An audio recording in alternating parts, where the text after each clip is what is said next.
If you have diabetes, you have probably heard this advice before. Stop eating bread, stop eating rice, stop eating potatoes.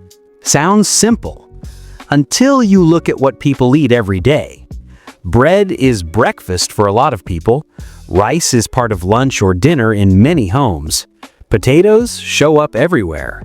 So when someone says, cut all of it out, most people either feel frustrated, confused, or guilty when they cannot keep it up.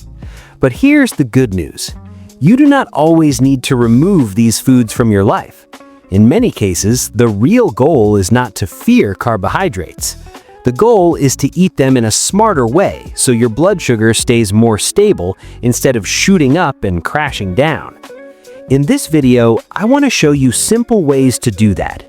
These are practical steps. No weird tricks, no extreme diet rules, no need to pretend you will never touch rice again for the rest of your life.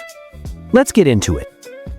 First, let's talk about one of the most useful ideas most people never hear about: resistant starch.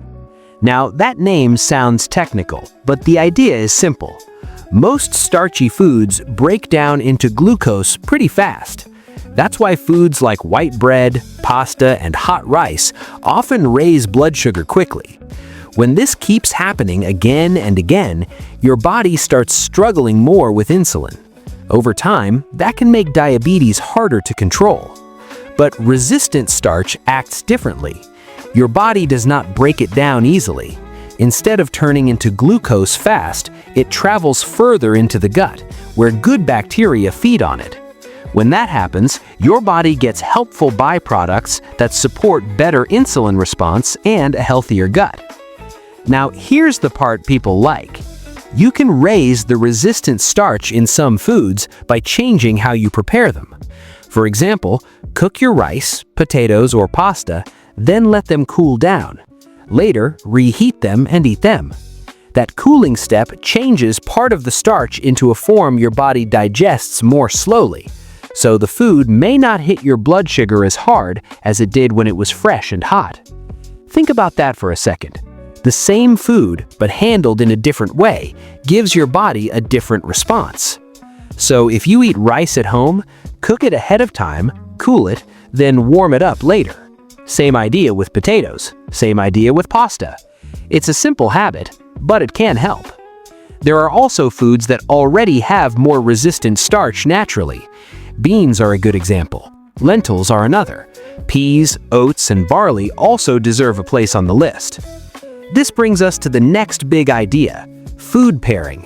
One of the worst things you can do for blood sugar is eat carbs all by themselves. A plain slice of bread on its own, a bowl of white rice alone, a potato with nothing else. That tends to hit faster. But when you eat carbs with protein, healthy fat, or fiber, your body handles the meal more slowly. That means a gentler rise in blood sugar. So instead of eating rice by itself, pair it with beans, fish, eggs, chicken, or another protein source. Instead of eating potatoes plain, eat them with olive oil, butter, beans, or a proper meal that includes protein and vegetables. Some people call carbs eaten alone naked carbs. That's a good way to remember it. Try not to eat your carbs naked. Give them company. Protein helps, fat helps, fiber helps. This is one reason traditional meals in many cultures often work better than people think. A plate of rice with beans and vegetables usually lands differently from a huge plate of white rice. Now, let's add another small trick that works well: acid. This means things like vinegar, lemon juice, lime juice, or fermented foods. These foods can help slow down how fast starch breaks down. That means glucose enters the blood more slowly. So if you're eating a meal with carbs, adding a little lemon to your food or having vinegar in a salad dressing may help more than most people expect.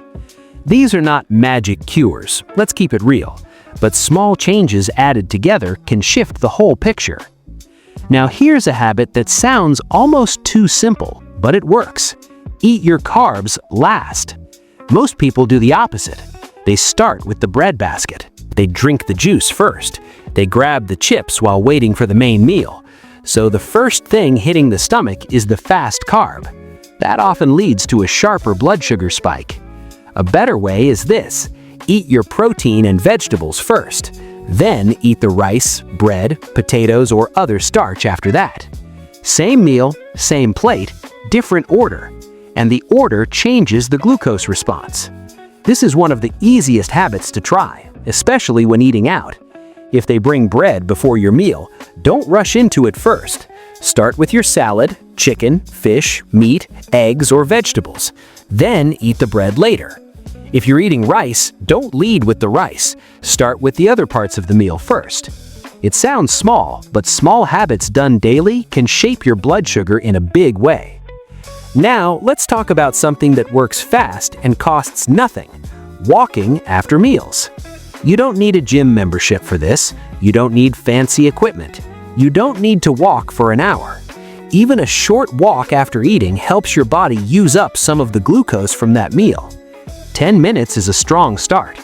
That short walk tells your muscles to pull glucose out of the blood and use it. So instead of that sugar staying high, your body starts putting it to work. And it doesn't have to be a serious workout. A calm walk around the block is enough. If you cannot go outside, do something light at home.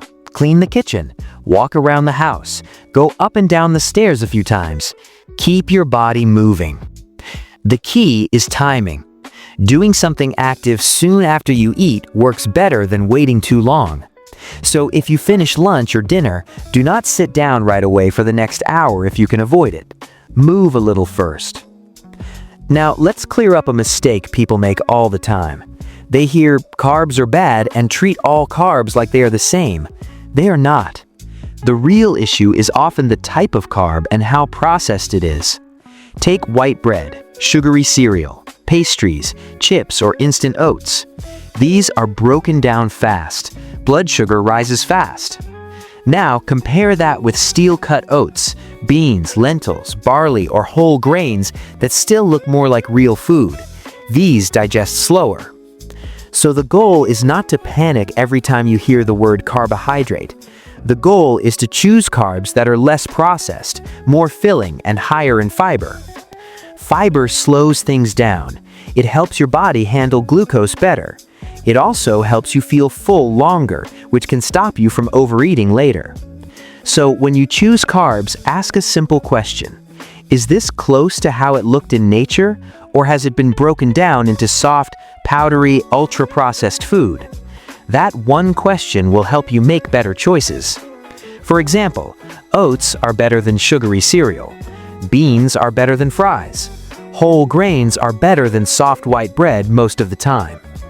You do not need to be perfect. You need to be smarter more often. Now, let's talk about one more habit people ignore: eating late at night.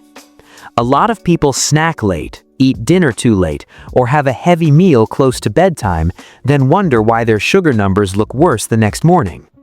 Your body doesn't handle glucose the same way at night as it does earlier in the day. Late at night, your insulin response is weaker. Your body is winding down. So food, especially carb-heavy food, is more likely to sit badly with your system.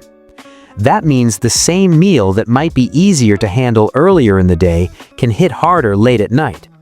So one of the easiest things you can do is stop eating so close to sleep. Try to finish your last meal at least 3 hours before bedtime. That gives your body more time to process the food before you lie down. And let's be honest, late-night eating is often not hunger anyway. Sometimes it's boredom, sometimes it's stress, sometimes it's habit. So pay attention to that. Now, let's pull all of this together. If you have diabetes, you do not need to live in fear of bread, rice, or potatoes. You do need a better strategy. Cook, cool, and reheat starchy foods when you can. Choose carbs with more fiber and less processing. Pair your carbs with protein, healthy fat, or fiber. Add things like lemon or vinegar to meals.